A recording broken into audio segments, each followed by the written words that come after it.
So today I'm going to be explaining to y'all the differences and purposes of 220 Conibear, 1.5 Duke foothold, and a dog proof. Alright, so first I'm going to start with the dog proof.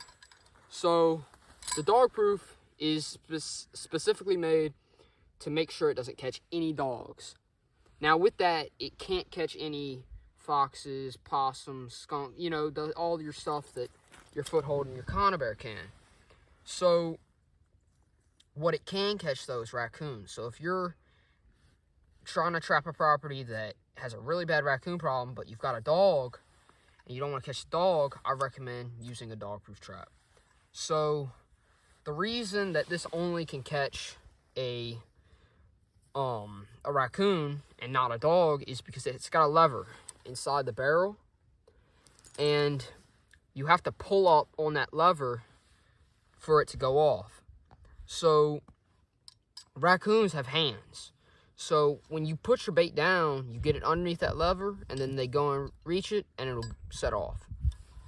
So that's the reason I would recommend using a dog proof.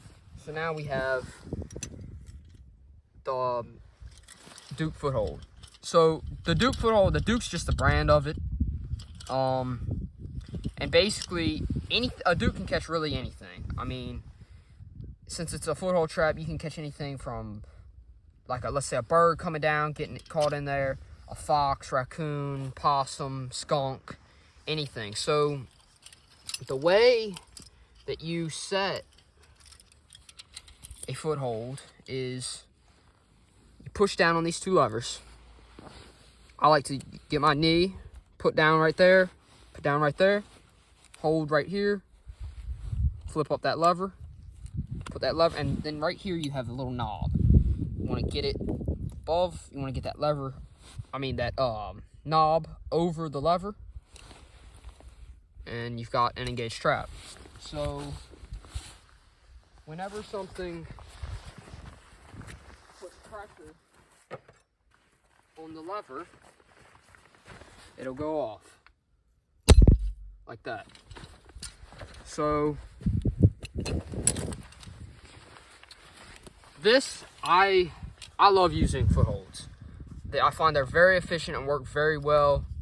I trap a lot of foxes because I have a really bad fox population, and the foxes are really bad on turkeys, turkey eggs, and rabbits, and I'm trying to get my turkey population up. So that's why I like to use these. I find they work very well. Now, next we have 220 Conibear, which I don't use Conibears too much, just because they're a lot more complicated than a foothold is. They work very well. So basically what happens is when you engage it, this one's a little rusty, but when you engage it, there's a few different ways you can set it. These will come down, and one of the ways I set it, now I don't typically set it, but I get it like a bucket, and I dig out like little holes in the end of the bucket, and I put the trap like that, and then these will go down, and whenever they hit them, it'll snap, because I put my bait at the back of the bucket.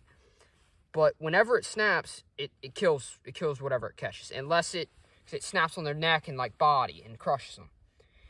Unless it barely catches them. But that's how this works.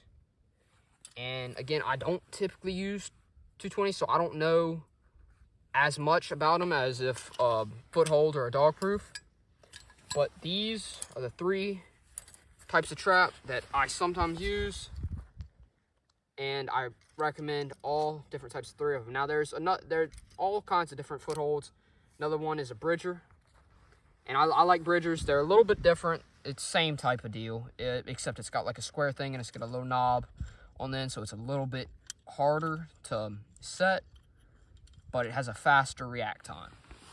Those are the traps I like to use for trapping.